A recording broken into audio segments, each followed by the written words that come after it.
ওকে বোন। আসসালামু আলাইকুম। প্রশ্নটা একজন অমুসলিম বোনের, যিনি সামনাসামনি আসতে চান না। তার প্রশ্নটা হলো, হিন্দু আর মুসলমানদের উপাসনার নিয়মের মধ্যে কোন কোন ব্যাপারে মিল রয়েছে? যেমন হিন্দুরা তিরুপতিতে গেলে মাথা কামিয়ে ফেলে, মুসলমানরাও হজের সময় মাথা কামায়। এছাড়া হিন্দুরা তাদের মন্দির প্রদক্ষিণ করে, মুসলমানরাও সেটা করে তাওয়াফের সময়।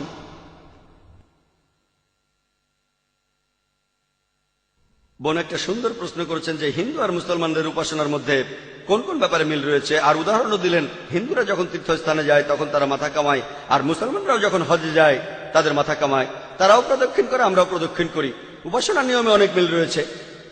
এখন মাথা কামানোর কথাটা আমি বলি। আর আমরা মুসলমানরা আমরা যখন হজে যাই আমরা আমাদের মাথা কামাই, এটা বিনয় দেখানোর জন্য, নম্রতার জন্য, যে আমরা আমাদের সৃষ্টিকর্তার কাছে বিনয় দেখাচ্ছি। আর চুল দিয়ে আমরা সবাই স্টাইল দেই, এজন্য আপনারা অনেক ছেলে আর মেয়েকে দেখবেন চুল দিয়ে বিভিন্ন স্টাইল দিতে। যখন আমরা মাথা কামাই তখন আমরা বিনয় দেখাচ্ছি, আর এই বিনয়টা শুধু মহান সৃষ্টিকর্তার কাছে। আর হিন্দুইজমেও মাথা কামানোর একটা নিয়ম আছে, বিনয়ের জন্য সাদৃশ্য আছে। এবারে প্রদক্ষিণ করা, আমরা যে কারণে প্রদক্ষিণ করি, মানুষ বলে যদি ইসলাম মূর্তি পূজার বিরোধী হয় তাহলে আপনারা কেন কাবাকে প্রদক্ষিণ করেন, কেন কাবাকে সিজদা করেন, কাবাকে কি উপাসনা করেন? আর হিন্দুরা প্রদক্ষিণ করে যখন তারা পূজা করে। হিন্দু আর মুসলমানদের প্রদক্ষিণ করাটা একরকম দেখালেও ব্যাপারটা আসলে আলাদা। আমাদের নামাজের সময় কাবার দিকে সিজদা করি, এটা হলো একটা দিক নির্দেশ, আমাদের কিবলা, কাবা হলো কিবলা। আমরা নামাজ পড়ার সময় কাবার দিকে ফিরে নামাজ পড়ি। এখন যদি এখানে নামাজ পড়তে চান, কেউ বলবে উত্তর দিকে, কেউ বলবে দক্ষিণ, কেউ পূর্ব, আর কেউ পশ্চিম। আমরা একতার জন্য সবাই একদিকে ফিরে নামাজ পড়ি। তাহলে যারা পশ্চিমে থাকে তারা পূর্ব দিকে, পূর্বের লোক পশ্চিমে, উত্তরের লোক দক্ষিণে, আর দক্ষিণের লোক উত্তরে ফিরে দাঁড়ায়। আর যদি আপনারা ভালো করে দেখেন, পৃথিবীর ম্যাপ, প্রথম পৃথিবীর ম্যাপ তৈরি করেন আল ইদ্রিসে 1154 সালে। মুসলমানরা যখন এই ম্যাপ এঁকেছিল, উত্তর মেরু ছিল নিচে আর দক্ষিণ মেরু উপরে, তখনও কাবা ছিল কেন্দ্রে। আর পরে পশ্চিমারা এই ম্যাপটা আঁকলো, তার ম্যাপটা উল্টে দিল, উত্তর মেরু উপরে, দক্ষিণ মেরু নিচে, তারপরে কেন্দ্রে কাবা আছে। আমরা কেন কাবার চারপাশে প্রদক্ষিণ করি? কারণ আল্লাহ বলেছেন আর নবীজি বলে গিয়েছেন, আমার নিজের যুক্তিতে যেটা মনে হয়, প্রত্যেক বৃত্তের একটা কেন্দ্র থাকে। আর যখন আমরা কাবার চারপাশে প্রদক্ষিণ করি, আমরা সাক্ষ্য দেই যে মহান স্রষ্টা কেবলমাত্র একজনই। কিন্তু যদি অনেক দেবতা বিশ্বাস করে কাবার চারপাশে প্রদক্ষিণ করেন, আপনি ভুল করবেন। আর উপাসনা, হযরত ওমর রাদিয়াল্লাহু তাআলা আনহু বলেছেন, যেটার উল্লেখ আছে সহিহ বুখারী 2য় খণ্ডে বুক অফ হজে, তিনি বলেছেন যে আমি এই কালো পাথরে চুমু দিচ্ছি, এই কালো পাথর আমার কোনো উপকার করতে পারে না, কোনো ক্ষতি করতে পারে না, আমি চুমু দিচ্ছি কারণ আমার নবীজি চুমু দিয়েছেন। ওমর রাদিয়াল্লাহু তাআলা আনহুর এই কথাটা প্রমাণ হয়, কোন মুসলমানই কাবাকে পুজো করে না।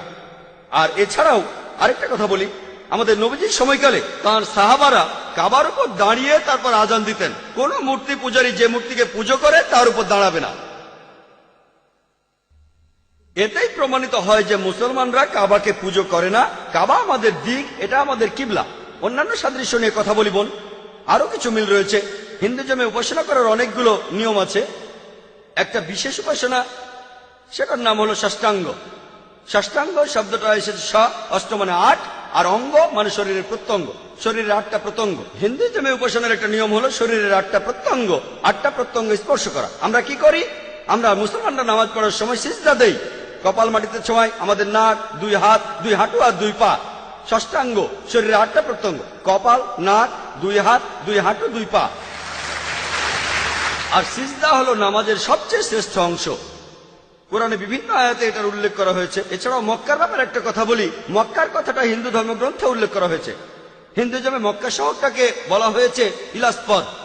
ইলা শব্দটার অর্থ ঈশ্বর, স্পদ অর্থ জায়গা। তাহলে ইলাস্পদ মানে হলো একটা তীর্থস্থান যেখানে ধার্মিকরা ভ্রমণ করে। আর ঋগ্বেদে বলা হয়েছে 3 নম্বর গ্রন্থে 29 অনুচ্ছেদে 4 পরিচ্ছেদে, ইলাস্পদ, সংস্কৃত ডিকশনারিতে ইলাস্পদ মানে ঈশ্বরের স্থান, ঈশ্বরের গৃহ।